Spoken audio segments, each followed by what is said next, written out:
Buenas tardes. Es un placer para mí estar acá compartiendo y agradeciendo también la invitación a participar en este primer Congreso Internacional de Reumatología virtual y al 10º Congreso Nacional de Reumatología de la Asociación Salvadoreña de Reumatología. Vamos a hablar del tema de la artritis reactiva, que es un tema muy interesante y especialmente porque ahora se está viendo una descripción de más casos de los que de repente previamente estábamos viendo en los últimos años. La artritis reactiva tiene todos los factores para hacer algo realmente entretenido, empezando por la historia. Por definición es una sinovitis inflamatoria estéril que está asociada a un proceso infeccioso, el cual no siempre está demostrado, y en el cual no es posible identificar un germen dentro de la articulación. Se ha englobado en una familia de enfermedades llamadas espondiloartropatías, y entre estas, la artritis reactiva representa un 5% de todas ellas. ¿Cuál es la característica que prácticamente comparten todas las artritis o las espondiloartritis? Que hay artritis periférica, hay entesopatía, hay sacroileitis, hay dactilitis y hay la asociación a HLA-B27. No siempre se presentan todas estas condiciones. Históricamente, la artritis reactiva se empezó a sospechar que fue descrita por Hipócrates allá por el siglo VI antes de nuestra era, cuando afirmaba que no podía existir gota, que así le llamaban a todas las artritis en aquellos tiempos, antes del inicio de la vida sexual de las personas, lo cual hacía ya pensar que habían visto una relación entre la vida sexual activa y la ocurrencia de enfermedades reumáticas, especialmente articulares. Posteriormente, se describieron casos que actualmente se podrían catalogar como artritis reactiva, especialmente a mediados del siglo XVI, en los cuales se describieron casos de enfermedades urogenitales y episodios de artritis y conjuntivitis.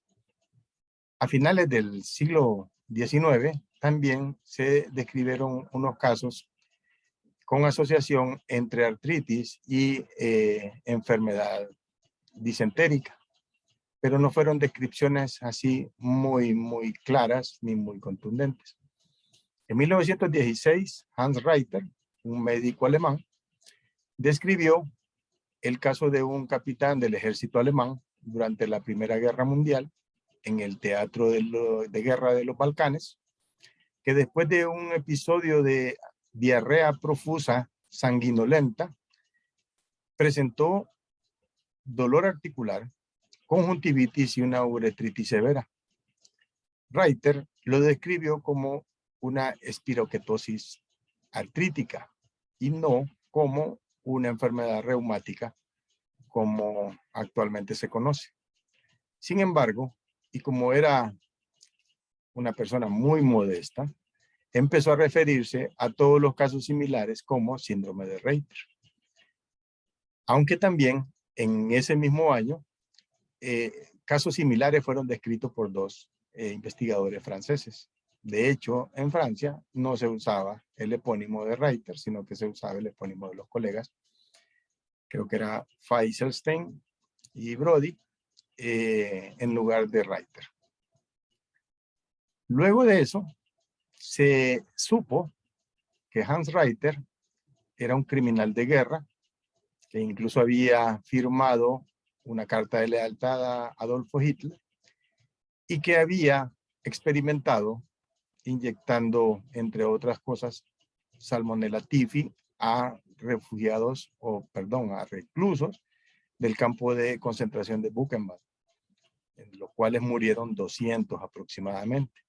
Fue juzgado en los juicios de Nuremberg, fue encontrado culpable, pero aquí queda algo controversial porque aunque fue condenado, solo cumplió una cadena corta de cárcel. Después se retiró a una ciudad en el centro de Alemania, en el estado de Hessen, donde siguió ejerciendo la medicina e incluso se mantuvo muy activo con comunicaciones y participaciones en congresos de reumatología. Hasta que falleció en 1969 entre sus familiares. Entonces aquí sí quedó algo feo. Afortunadamente, de 1969, ya el uso del epónimo fue quedando en el olvido, aunque todavía vemos publicaciones que lo usan. En ese mismo año, el 69, se acuñó el término artritis reactiva y se propuso por Abonen y colaboradores que fuera utilizado en lugar de artritis de Reiter. Y posteriormente, con el descubrimiento del HLA-B27, las espondiloartropatías y otras patologías reumáticas más se propusieron denominarse artritis asociadas a HLA-B27.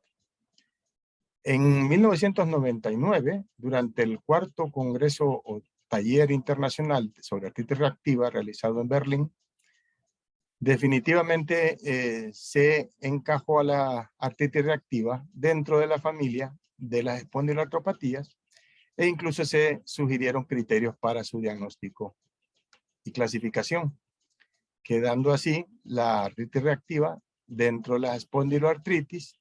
Y dentro de estas espondiloartritis hay también dos grandes clasificaciones. Y la artritis reactiva quedó dentro de las espondiloartritis de predominio periférico. La tríada clásica de Reiter consistía en conjuntivitis con un cuadro bastante severo y doloroso, uretritis muy dolorosa y una artritis muy severa, especialmente de los miembros inferiores.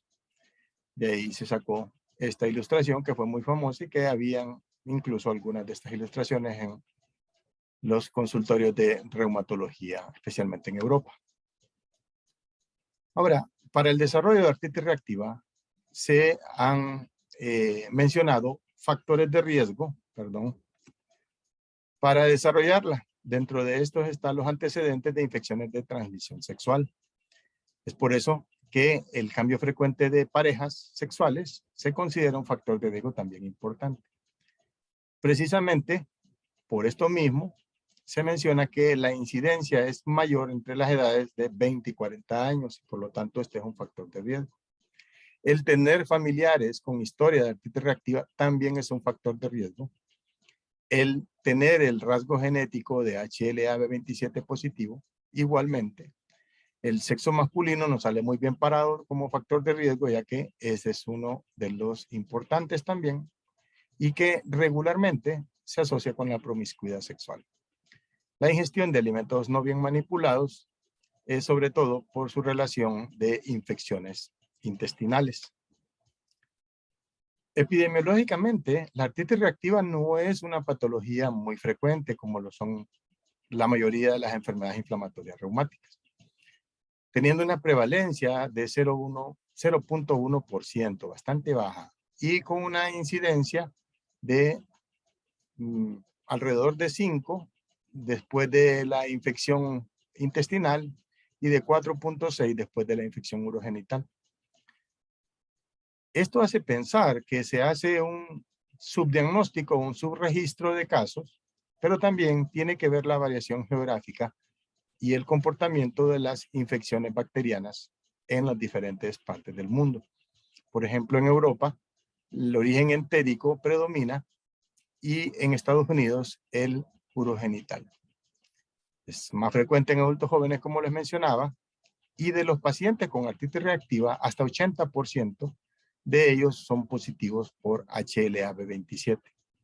La enfermedad reumática se presenta tan tempranamente como una semana después del proceso infeccioso hasta 4 semanas después. ¿Cómo se asume de que hay un proceso infeccioso de fondo acá? Por la evidencia al encontrar material genético microbiano, ya sea DNA o RNA bacteriano, en la sinovia o en el líquido sinovial del paciente con artritis reactiva.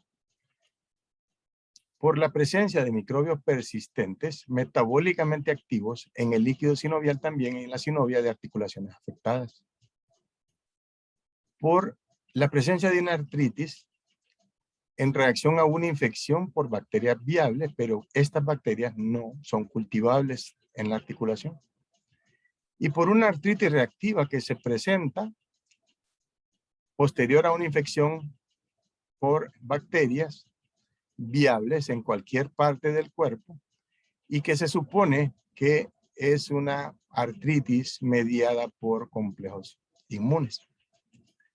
Entonces aquí parece ser que hay una evasión del sistema de defensa del organismo por parte de las bacterias hasta despertar la respuesta inmune del sujeto, lo que lleva a el cuadro reumático.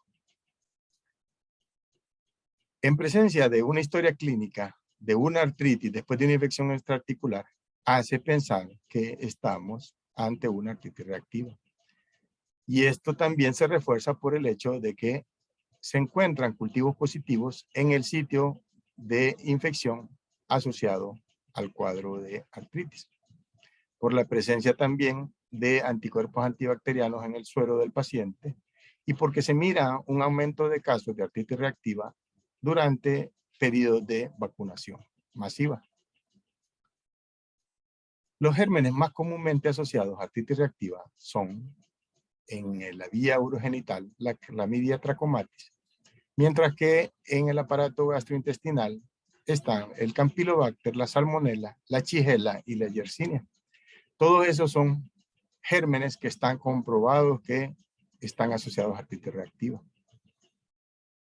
Pero hay que recordar que probablemente hay en su registro porque muchas de estas infecciones son asintomáticas y el paciente ni siquiera recuerda o está consciente de haber sufrido un proceso infeccioso urogenital o gastrointestinal, casi en el 40% cuando es por clamidia y en 1/3 cuando es por infecciones entéricas. Y especialmente en los países desarrollados se está reportando una disminución de los casos de artritis reactiva. Esto preocupa porque muy probablemente lo que estamos viendo es un subregistro. Por otra parte, se están reportando agentes atípicos como causales de artritis reactiva. En Europa se dice, como les mencioné antes, que la artritis reactiva asociada a clamidia está desapareciendo. Pero hay que recordar que la clamidia muchas veces no da síntomas, o si los da, son muy leves. La otra cuestión con la clamidia es que puede cronificarse también. No necesariamente da cuadros agudos que luego se curan con antibióticos, sino que puede cronificarse y hacer episodios a repetición, por lo cual se necesitan tratamientos prolongados.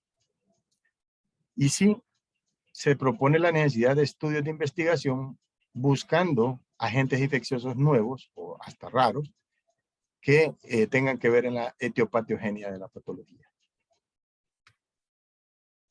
Estos son los gérmenes ya definitivos asociados a artritis reactiva. Ya mencioné la Clamidia trachomatis, Salmonella, Shigella, Campylobacter y Yersinia. También se asocia con Clamidia pneumoniae. Este es un germen común en infecciones respiratorias, pero al contrario, más bien se está asociando muy poco a artritis reactiva. El ureaplasma urolítico también es una causa probable, lo mismo que el bacilo de Mycobacterium bovis, que se usa para la vacuna de Calmette-Guerin o la BCG. Posibles causas, ustedes ven ahí, gérmenes muy comunes como Escherichia coli, el Helicobacter pylori y la Hafnia albei, que es parte de la flora intestinal o la microbiota del humano, pero que no se sospechaba hasta que se empezaron a reportar ya varios casos, especialmente en Europa, asociados con este Enterobacteraceae y también en la India. Los lactobacillus, la Neisseria meningitidis del grupo B, la pseudomonas, parásitos intestinales, las amebas, también como causa de artritis reactiva.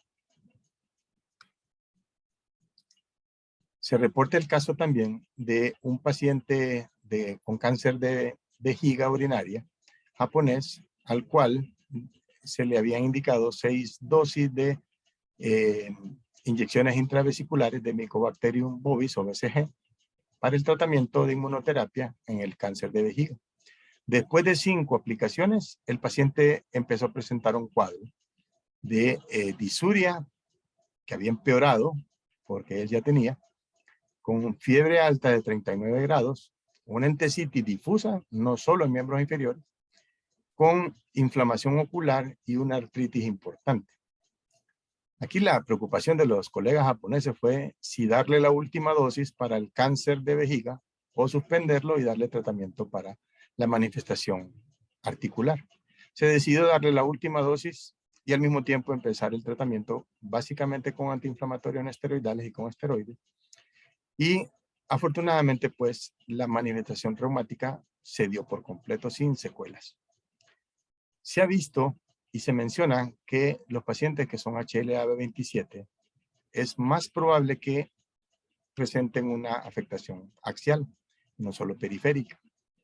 Dentro de los patógenos nuevos, tenemos a prácticamente todos los estafilococos involucrados en el desarrollo de la artritis reactiva.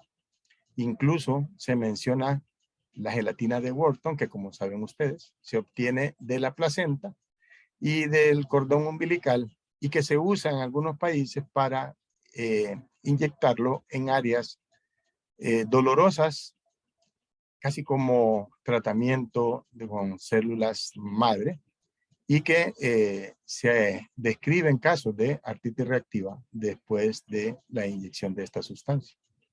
También se menciona el micrococcus pneumoniae, que muchas veces lo encontramos actualmente como Rotia mucilagenosa.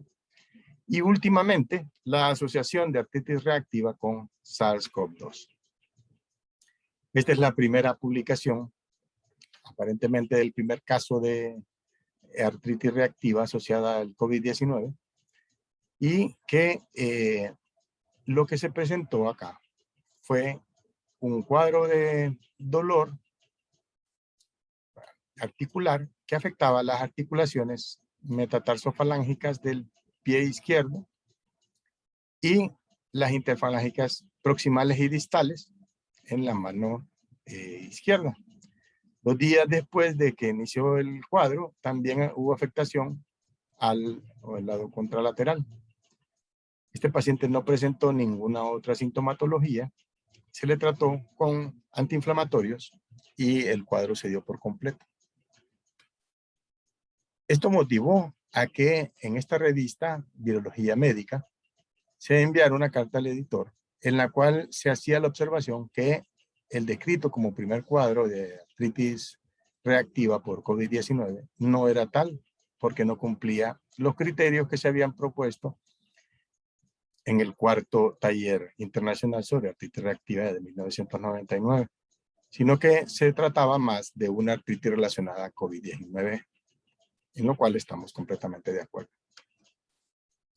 Se empezaron a publicar entonces casos de pacientes ya después de agosto, septiembre del año anterior, de 2020, que salieron publicados este año, en lo cual se hablaba de casos de artritis reactiva, pero también de artritis post-COVID.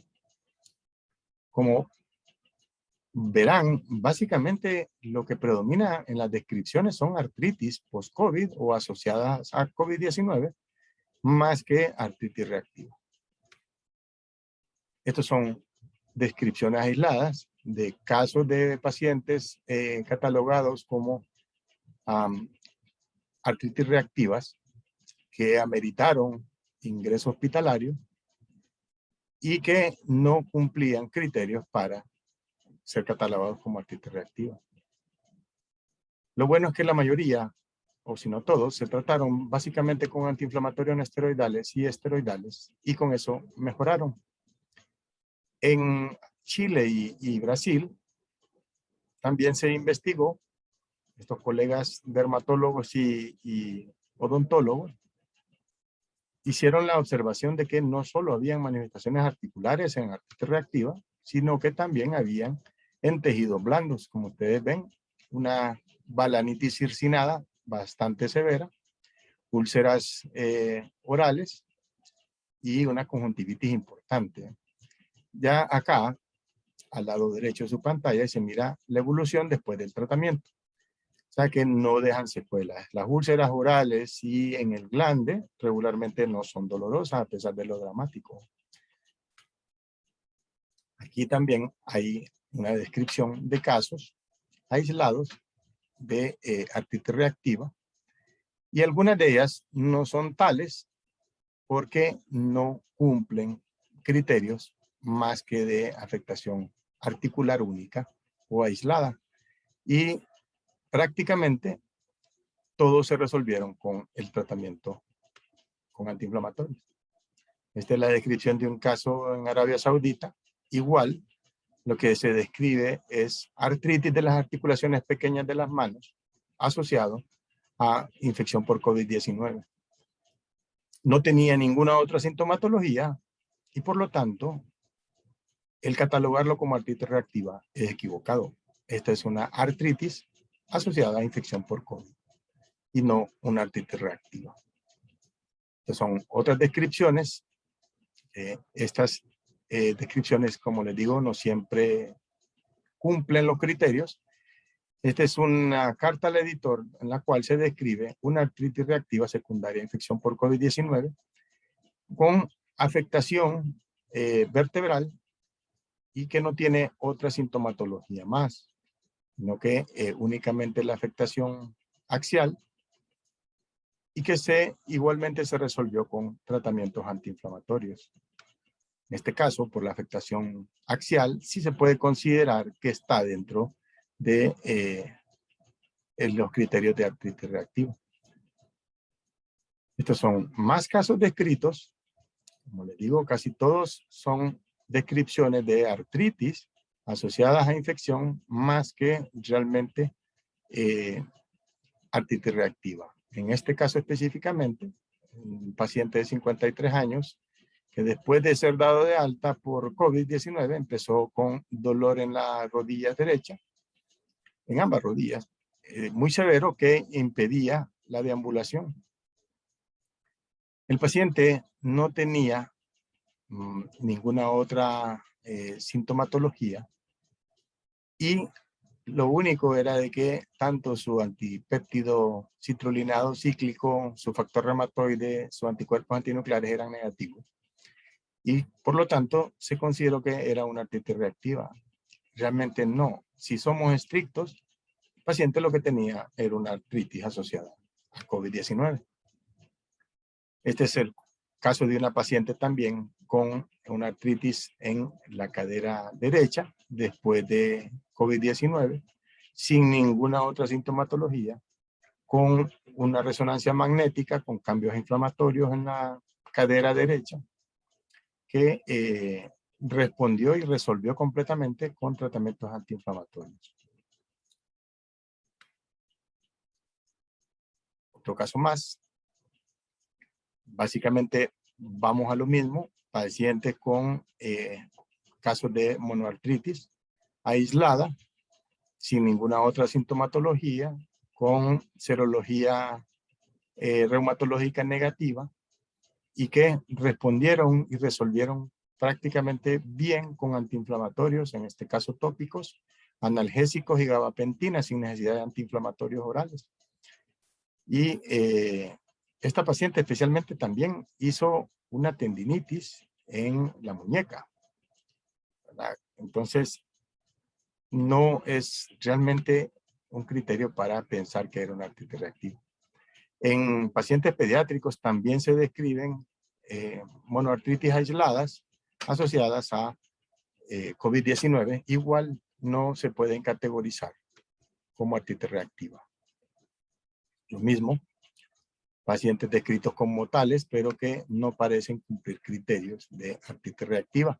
Esta es una publicación donde hay varios casos mencionados, diferentes estudios, y como vemos, en algunos de ellos sí tienen criterios para pensar, como por ejemplo el del investigador, el colega Ono y colaboradores, donde hay afectación de tobillos y hay entesitis también. Mientras que Saricaglu no parece corresponder a una artritis reactiva, sino a una artritis asociada a COVID. El de Liu y colaboradores sí tiene una balanitis y una afectación de rodilla. El de Danzaer no. El otro lo que tiene es una vasculitis cutánea, que no va con artritis reactiva. Mientras que de Stefano describe unas lesiones psoriáticas que habría que ver si no son queratodermia plenorrágica. Y el último, igual, no tiene criterios para artritis reactiva. Sin embargo, como ustedes ven, se publicaron y se están publicando todavía bastantes, pero no reúnen criterios. Parece que nos hemos emocionado mucho en publicar sin apegarnos realmente al criterio científico que debe prevalecer. Este sí es un artículo muy completo. Aquí se proponen nuevas nomenclaturas y se proponen también investigar patógenos nuevos y raros en el desarrollo de la manifestación de artritis reactiva. Este artículo sí es muy completo, publicó recientemente este año y sí se los recomiendo mucho en Current Rheumatology Reports. Aquí hay algunos de los casos descritos, no todos también de los que se describen acá cumplen criterios. Esta es una publicación de Alemania de este año. Y no hay que olvidar también de que hay otros gérmenes, en este caso la chikungunya, que está asociado al desarrollo de artritis y muchas veces artritis crónica. Creo que todos tuvimos la oportunidad y tenemos todavía pacientes que después de infección por chikungunya se portan y se siguen portando como una artritis reumatoide difícil de distinguirla. También hay artritis asociadas a dengue. Creo que todos tuvimos también alguno que otro caso con Zika. En este aspecto hay un número creciente de agentes infecciosos que se describen como causantes de artritis reactiva, pero que no tienen vinculación con el HLA-B27 y que entonces estrictamente no deberían de incluirse en el grupo de las artritis reactivas, que debemos de referirnos a ellas más bien como artritis postinfecciosas. Aquí se mencionan 3 casos, que de ellos el más interesante es el que siempre hemos creído como una artritis más que reactiva, que más bien hasta clásica, que es la artritis reactiva postestreptocócica, la cual está ampliamente conocida, ya asociada a estreptococo beta hemolítico del grupo A, y que no debe de haber una confusión entre artritis reactiva postestreptocócica y la fiebre reumática aguda que da la infección por estreptococo beta hemolítico del grupo A, porque los criterios están muy claros para poder hacer la distinción entre estas dos entidades patológicas. Aquí hay un cuadro donde muestra cuáles son las diferencias entre artritis reactiva clásica, la postestreptocócica, la enfermedad de Ponset, que es por micobacteria, y la relacionada a la vacuna de Calmet-Guerin. Clínicamente, la enfermedad, como les decía, se presenta hasta 6 semanas después de la infección, 30% se cronifica. No hay diferencias en la presentación con respecto a la gente que la provoca ni al sexo del paciente. Los pacientes con HLA-B27 presentan manifestaciones más severas, frecuentemente extraarticulares, y tienden a recurrir y a cronificar. Al inicio puede haber fiebre, malestar general e incluso pérdida de peso. El cuadro articular es agudo y frecuentemente es aditivo. Y el cuadro puede ser tan leve como artralgias o tan severo como para postrar al paciente. ¿Tenemos criterios? Bueno, tenemos criterios mayores. En este caso, los criterios mayores son 2. Debe haber artritis que sea asimétrica, mono u oligoarticular, y que afecte especialmente miembros inferiores. Esta debe ser cumplida 100%. Y el segundo criterio mayor es infección sintomática previa con 1 o 2 de los siguientes hallazgos: que haya diarrea o que haya uretritis, no que haya infecciones respiratorias ni tampoco en piel. Dentro de los criterios menores, tiene que haber uno de estos 2. Evidencia de una infección desencadenante, y esto es por cultivos de heces o por positividad de clamidia en secreciones uretrales o cervicales, o la evidencia de una infección sinovial persistente, pero en este caso sería una artritis séptica. En cuanto a manifestaciones articulares, si hay sinovitis, lo primerito tenemos que descartar que haya una infección.